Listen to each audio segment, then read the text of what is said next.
Hoofnuus vanaand, Suid-Afrika en die verslegtende verhouding met die FSA was hoog op die agenda by verskeie byeenkomste op Menseregtedag.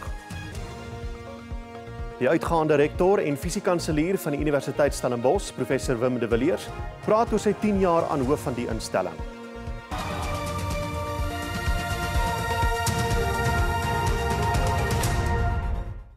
Goeienaand en baie welkom by die nuus. Nasionale Menseregtedag vieringe is vanjaar in Kariga in die Oos-Kaap gehou ter herdenking van die Langa-slagting 40 jaar gelede.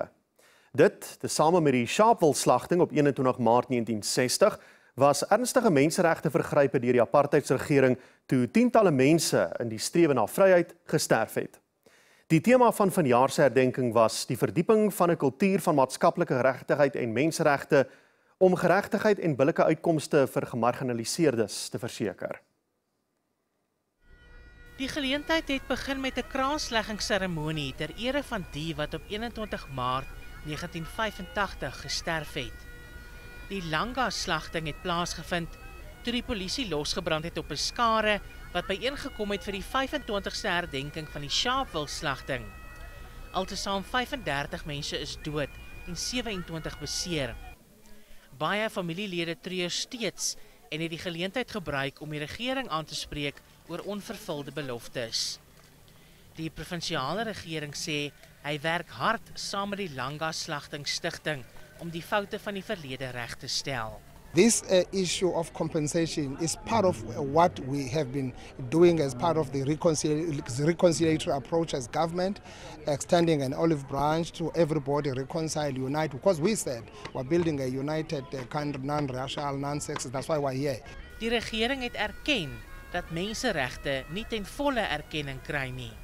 Government is working to create more opportunities for all citizens through various policies and legislative frameworks. Programs such as the Presidential Youth Employment Initiatives are providing work now to over 1.5 million young people, 70% of whom are women. Mashatile het Suid-Afrikaners ook verseker dat die regering noodplanne ontwikkel om die impak van verminderde befondsing deur die FSA op HIV-vigspasiënte te versag. Politieke partye soos die EFF, PAC, Bossa en die ACT het Menseregtedag herdenk in Sharpeville, Gauteng, waar 69 mense in 1960 in polisiekoelreën dood is terwyl hulle teen paswette betoog het. Die meeste van die partyleiers het gesê Suid-Afrika moet saam staan te midde van die regering se internasionale spanning met die FSA. Die leier van die EFF, Julius Malema, het die hooftoespraak gelewer by die party se Menseregtedag vieringe. Hy het sy party se teenkanting vir die voorgestelde BTW-verhoging benadruk en het beloof dat hulle nie vir die verhoging sal stem nie. That budget for the first time will not be passed by Parliament because Parliament has got a right to reject a budget. According to Money Bills Amendment Procedures and Related Matters Act of 2009, we are allowed as Parliament to amend the proposed fiscal framework. Malema het ook 'n beroep op die regering gedoen om die internasionale gemeenskap te herinner aan oud-president Nelson Mandela se nalatenskap van grondonteiening.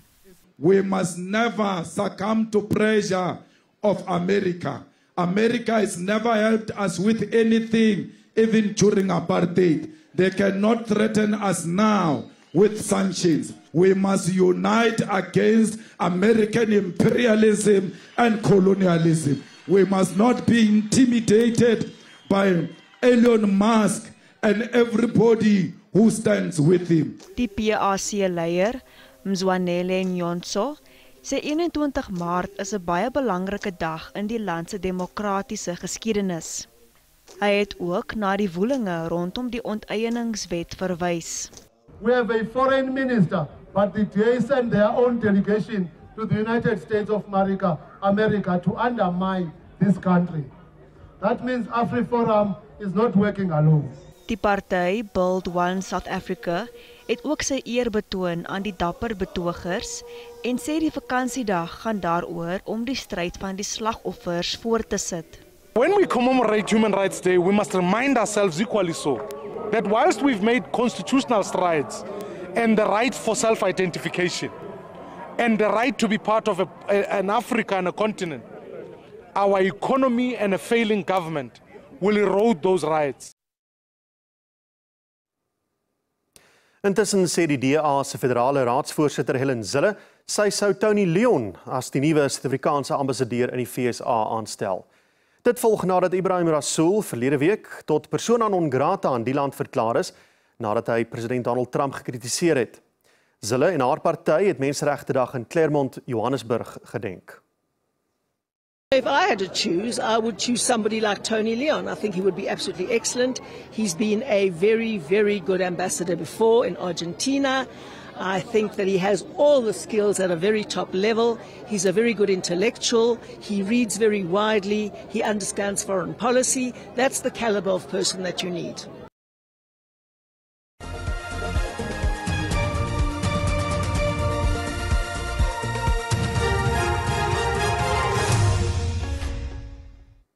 Die Soedanese weermag sê hy het volle beheer oor die presidensiële paleis in die hoofstad Khartoum oorgeneem. Dit is een van die mees beduidende oorwinnings in 'n 2 jaar lange konflik met die paramilitêre groep, die Rapid Support Forces of RSF, wat gedreig het om die land te verdeel. Beeldmateriaal op sosiale media wys weermagpersoneel binne die paleis wat wapens al singende omhoog hou.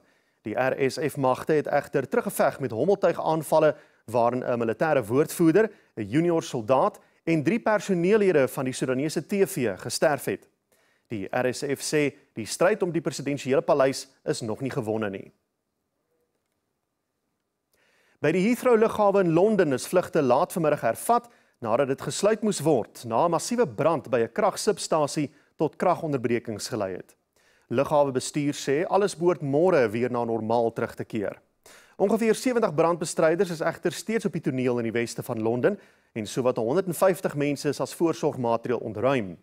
Heathrow is Europa se besigste en die wêreld se 5de besigste lughawe met sowat 1300 vlugte per dag.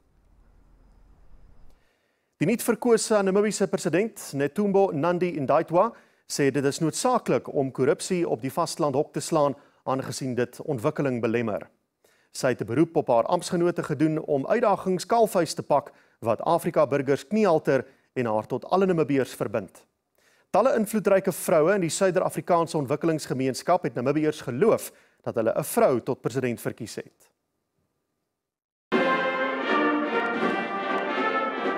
Die gietende reën het nie die skare afgeskrik om te sien hoe die geskiedenis herskryf word nie. It's very exciting to have the first woman president in Namibia.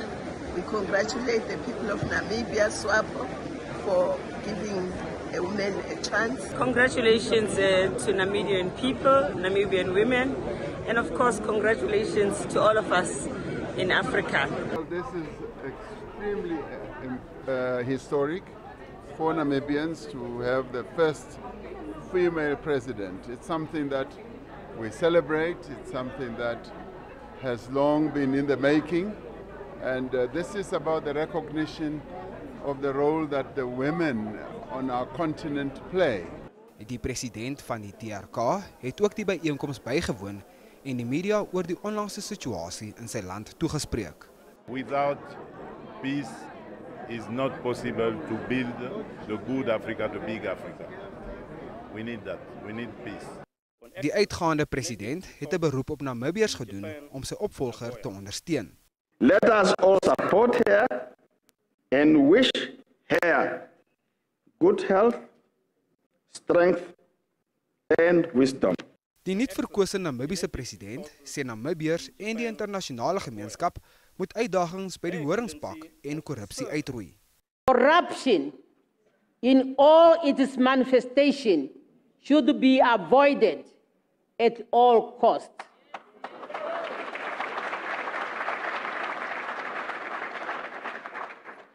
As a student of Mwalimu Nyerere, he taught me And he also said it in one of his writings that corruption must be treated as treason.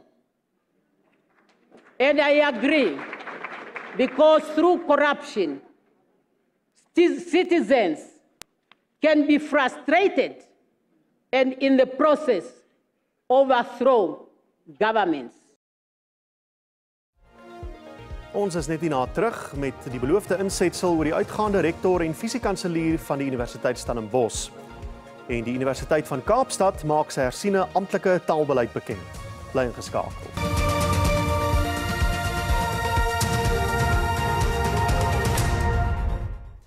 Die IFP het hom tydens sy 50ste bestaanjaarviering verbind om die land se ekonomiese toestand te verbeter deur eenheid in sy strukture te bou. Duisende partylede het 'n dankseggingsdiens in die noorde van KwaZulu-Natal bygewoon om hierdie geleentheid te vier. Die IFP se 50ste verjaarsdagvieringe het met 'n kranslegging by die graf van wyle Dr. Alfeus Zulu begin, wat raadgewer vir die ontslope IFP-stigter president Mangosuthu Buthelezi was. Zulu was die voorsittende beampte by die stigtingsgeleentheid van die IFP op 21 Maart 1975. Comrades, indeed, it is no small feat that we meet like this today. Over the past 5 decades, the obituary of the IFP has been written 1,000 times. But here we are. We have survived many trials, tribulations, and tragedies. Yet we are still here. Our footprint is etched in every part of South Africa, in every corner of this province, and it will be further etched in every part of our country's future. Partyleiers het 'n beroep op sy lede gedoen om getrou aan hulle waardes te bly en om eenheid gevra. Today we reaffirm our party's commitment to the values of our party as we too face enormous socio-economic challenges that at times have driven the people into a state of desperation. In their desperation, the people have been easily misled into philosophies that have been proven time and time again to be the source of their misery and poverty. Die party gaan ook Sondag 'n feestelike saamtrek hou by die Prins Mangosuthu Buthelezi Stadion in Ulundi. Die rektor en fisiekanselier van die Universiteit Stellenbosch beskryf die 10 jaar van sy leierskap as 'n rustlose dekade in tersiêre onderwys. Wim de Villiers tree einde Maart uit en het die instelling gelei deur studenteprotes en 'n pandemie, terwyl hy voortgebeur het met 'n transformasieprogram. Daar was ook omstrede kwessies waaronder die verandering van die taalbeleid en meer onlangs die Wilgenhof koshuis sage. De Villiers sê terugskouend is almal wys en foute is gemaak, maar die universiteit is 'n beter multikulturele en uitnemende instelling waar navorsing sy profiel internasionaal verhoog. Stellenbosch is in professor Willem Johan Simon de Villiers se bloed.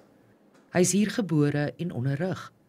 As gerekende gastro-entoloog en navorser sou de Villiers senior posisies by instellings in Amerika opneem. Maar in 2015 keer hy terug en vat die leiersel stewig vas as leier van die Universiteit Stellenbosch. Mens moet ook besef dat hier is nie 'n gewildheidskompetisie nie, daar's soveel belanghebbers, verskeidenheid van belanghebbers, as 'n mens nie van links en regs aangeval word nie, dan doen mens waarskynlik nie dit korrek nie en mens moet daai skip net so op een of ander manier stuur. De Villiers het op 4 projekte gefokus. Een hiervan was transformasie, wat onder meer die uitbouing van die kurrikulum ingesluit het om meer toekomsgerig te wees. Maar toegang vir alle Suid-Afrikaners was nog 'n doelstelling. Die voorheen grootliks Afrikaanse instelling se verandering van taalbeleid het met baie struwelinge en fel kritiek gepaard gegaan. De Villiers sê Engels is die internasionale taal van die akademiese wêreld. 'n Taalbeleidsverandering het bygedra tot die suksesvolle uitbouing van die instelling om meer internasionaal navorsingsgerig te wees. Die howe is genader En nou is veeltaligheid aan die orde van die dag met Afrikaans wat steeds as belangrik beskou word. Ons departement van Afrikaans Nederlands is die enigste soort departement in die land wat 2 geborgde leerstoele het waarvoor ons ondersteuning gekry het. Een in Afrikaanse kreatiewe skryfwerk en een in algemene taalwetenskap. So daar word werklik baie gedoen vir Afrikaanse universiteit en ons doen dit graag. Verlede jaar het beweerde historiese diskriminerende ontgroeningspraktyke by die Wilgenhof Koshuis aan die lig gekom. De Villiers sê daar moes opgetree word. 'n Skikking is bereik om Wilgenhof te herskep wat sal bydra tot eensgesindheid. Met die regering as onbetroubare vennoot vir befondsing en die NSFAS skema 'n totale mislukking volgens De Villiers, bly fondsinsameling om veral studente uit die sogenaamde vermiste middel by te staan 'n deurlopende projek. Honderde miljoene rande is tydens De Villiers se tydvak ingesamel. Daar was suksesse en foute, maar De Villiers sê die Stellenbosch instelling van sy jeug is vandag 'n baie beter tersiêre instelling as wat dit was. Ondanks alles sal hy dit mis. Ek het dit baie geniet, ondanks al die kompleksiteite, ondanks die rustelose dekade, ondanks die uitdagings. Die mense is ongelooflik met wie mense interaksie het. Dit is so wye verskeidenheid van mense. Ek loop elke dag kantoor toe en ek woon baie naby aan die kantoor en om met die studente net te gesels op die kampus en te hoor wat hulle doen en wat hulle besig hou is wonderlik. De Villiers oorhandig die leiersels aan professor Teresh Ramjugurnath. Hy benadruk dat voortdurende transformasie belangrik is vir vooruitgang.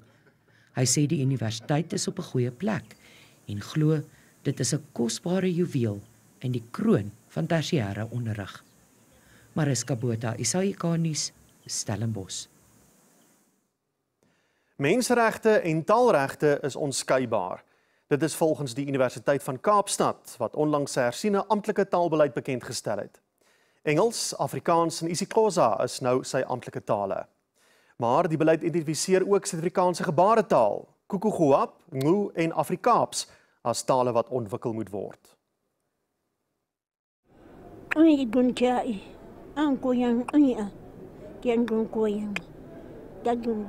Katrine Esau is die laaste oorlewende persoon wat die Ngu-taal vlot kan praat. 'n Taal wat glo meer as 20.000 jaar oud is en as een van die mees bedreigde tale ter wêreld beskou word. Amongst the Khoi and San languages, as UCT we have chosen Khokhogweb and Ngu. We've chosen Khokhogweb because as UCT we piloted with that language, that is one of the Khoi and San languages in the previous years. And then Ngu is chosen because we only have one surviving speaker of that language and we have conferred an honorary degree, a doctorate, to Dr. Omar Katrina, the only living legend of that language. 'n Taalerfenisaktivis sê omdat nie een van die Khoi of San tale amptelik in Suid-Afrika erken word nie, is dit belangrik dat universiteite en onderwysinstellings dit ontwikkel en help voortbestaan. Wat ook belangrik is dat die politici en die ekonomie moet naderkom om hierdie skatkis van tale, wat dit nou die Nama of die Ngu taal is, hulle 'n eerlike plek moet gee onder die son. Almal het 'n plek. Kyk net na Pansap. Die strukture, hulle borg elke taal 'n taalnasionale liggaam. Maar vir die Khoi en San deel hulle een liggaam tussen 4 tale. Kyk jy my broer, alle dinge moet se los van 'n geld kan gegaar vir 'n week se kos. As ek sê is, ek kry my op postelam se eiere op die hoek om 'n pyp te rook. Die universiteit se verbintenis tot die bevordering van veeltaligheid sluit ook Afrikaaps in. Because it is a language variety of in the Western Cape and it is a variety of Afrikaans that was developed during the time of apartheid and so on. That is why we are focusing on those languages. Toe antwoord Moses en hy sê, maar wat as hulle my nie glo, nie aan my woorde vat, as hulle sê die Here het nie geappear aan my. 'n Professor in linguïstiek aan die Universiteit van Wes-Kaapland beskryf Afrikaaps as 'n volwaardige taal op sy eie, met sy wortels in die slawerny-era van die Kaap. Voorheen beskou as minderwaardig aan suiwer Afrikaans, het die trots van die sprekers en oorlewering gesorg dat Afrikaans gebruik word om werklike en gemarginaliseerde realiteite deur middel van literatuur en musiek uit te druk. Die taal waarin sy bid, die taal waarin sy vry, die taal waarin sy mekaar leer ken op 'n individual of gemeenskap level, gaan nou in 'n konteks in waar dat nou wiskunde, aardrykskunde en filosofie kan hanteer. En ek dink daai is baie belangrik vir die toekoms van die taal. Nie net vir Afrikaans nie, maar ook vir ander tale. William sê hoewel dit nog nie 'n amptelike taal is nie, moet Afrikaans tot 'n onderrigtaal ontwikkel word, sodat aansprekers toegang tot opleiding en werksgeleenthede bied.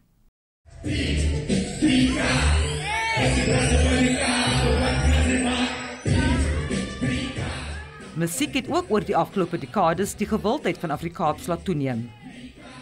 Die taal is lekker, want die taal is alles uit ritme, uit energie. En so meer mense nou die taal nou discover, almal wil nou 'n stukkie daarvan hê. So deesdae is dit net ahoy, hoe gaan dit met se kinders en wat, maar julle weet mos is alles duidelik.